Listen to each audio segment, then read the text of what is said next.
Audicratic audio. Your ears are going to be your most important tool.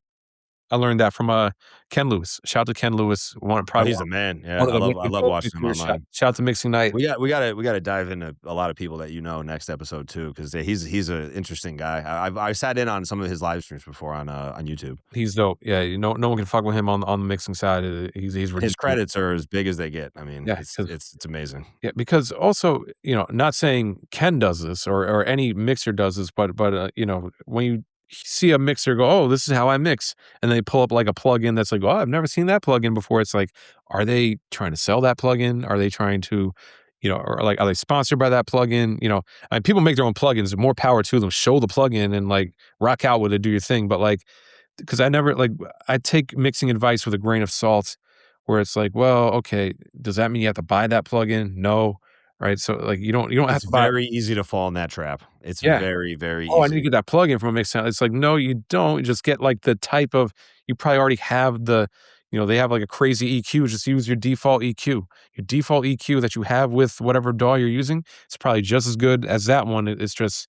It's got crazy visuals going on the, people fall for the visual stuff on plugins too. But, one thing I just want to mention that's why I like the advice from Ken of just your ears are your most important tool. I feel like that's a commandment to go by more than anything, because I mean, this all comes down to taste. Like two mixers can have the exact same, like they can both be GOAT mixers, but each GOAT mixer is going to mix the record differently. It's so interesting how that can happen, because a lot of the times a lot of mixing there is a huge art to it, but a lot of it is a science too. There are some things that like you kind of just have to do to get things sounding quote unquote right. But to your point, yeah, I mean, there's alternate mixes on things and they're wildly different, but still both dope. I use nothing but stock plugins forever, up until probably like 7 or 8 years ago. I just really didn't own any like third-party plugs at all. Then I kind of went down the rabbit hole and bought like, a bunch of Waves plugs, a bunch of these. I didn't go too crazy, but I did buy quite a bit. But the big thing I would tell people too is it's really understanding just exactly what each thing does. Like, you really have to understand what a compressor is doing, what it's doing to the sound, what it does to a kick drum, what it does to a snare, what it does to vocals. And then once you really understand what the attack does, what the release does, then you'll start realizing like, oh, I like this because I make this type of music and it works well on these types of vocals. So that's when you know like, okay, this company might have a plugin that works for my taste, Yeah. for what I'm doing. And once you start understanding just the basics of what certain plugins do, that will really start kind of shifting you into a lane where okay, I don't need this. I have this whole bundle. I have this. Would this do anything? Stop, ask a question. Yep. At that point, probably not. For and the then people- save some money. For the people listening, since you didn't mention a compressor and all we said was, oh, we got to know what a compressor does. The best description I've had on a compressor ever is when you put the compressor on, think of it as there's a little guy standing next to the volume knob, and if something is too loud within wherever you put the compressor on, he's turning it down a little. And if something's too soft, he's turning it up a little. That to me is like explaining a compressor to a 5-year-old.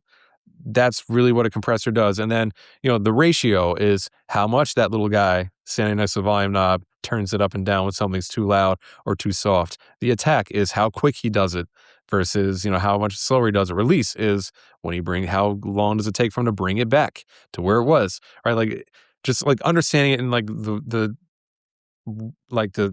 most like childish way is sometimes. And honestly, like it's funny because for as much as I even knew that over the years, it took me a long time to really understand how to hear compression.